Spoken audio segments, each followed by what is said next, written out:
കല്ലൊക്കെ വരുന്നെങ്കിൽ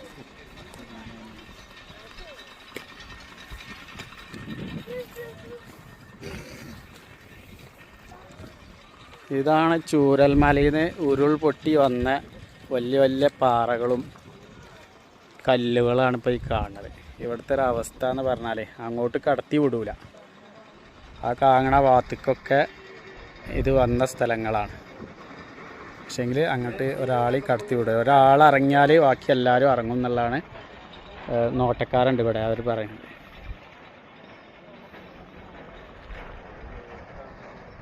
ഇത്രയും വലിയ വലിയ കല്ലുകളൊക്കെ ഒലിച്ചിങ്ങോട്ട് വരണമെന്നുണ്ടെങ്കിലേ വല്ലാത്തൊരു സംഭവം തന്നെ കേട്ടോ. എന്നാൽ കണ്ടോ, ഇങ്ങനത്തെ വലിയ വലിയ കല്ലുകൾ ഇങ്ങോട്ട് ഒലിച്ച് വരണമെന്നുണ്ടെങ്കിൽ ഇതൊക്കെ മുകളിൽ നിന്ന് കുത്തിയൊലിച്ച് വന്നതാണെന്നാണ് പറയണത്. വല്ലാത്തൊരു സംഭവം.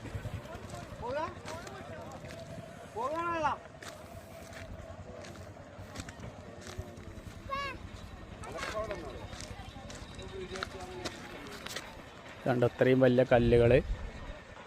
കല്ലുകളൊക്കെ മുകളിൽ നിന്ന് വന്നതാണെന്നാണ് ആ സെക്യൂരിറ്റിക്കാരൻ പറഞ്ഞത്. ആ കുട ചൂടി നിൽക്കുന്ന ആളാണ് ഇവിടെ നോട്ടക്കാരൻ.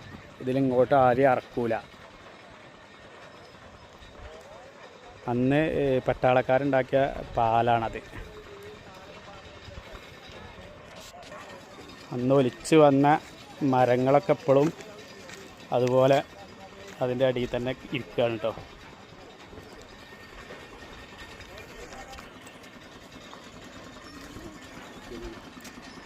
പുഴ ആ മരത്തിൻ്റെ സൈഡിൽ കൂടിയാണ് പുഴ വന്നിരുന്നത്. പഴയ പുഴ ഒഴുകി വന്നിരുന്നത് ആ മരത്തിൻ്റെ സൈഡിൽ കൂടിയായിരുന്നു. ഇപ്പോൾ പുഴ നേരെ മുമ്പ് കൂടി ഇങ്ങനെ പോണതാണ് ഇപ്പോഴത്തെ പുഴ കേട്ടോ. വെള്ളം ഒന്നായിട്ട് വന്ന പുഴയായിട്ട് നിൽക്കുന്ന സ്ഥലമാണത്. ഇപ്പോഴും വെള്ളം ഒഴുകുന്നുണ്ട്. വെള്ളം സ്പീഡില്ലെങ്കിലും കുറച്ചാണ് ഒഴുകണത് ഇപ്പോൾ. കണ്ടോ,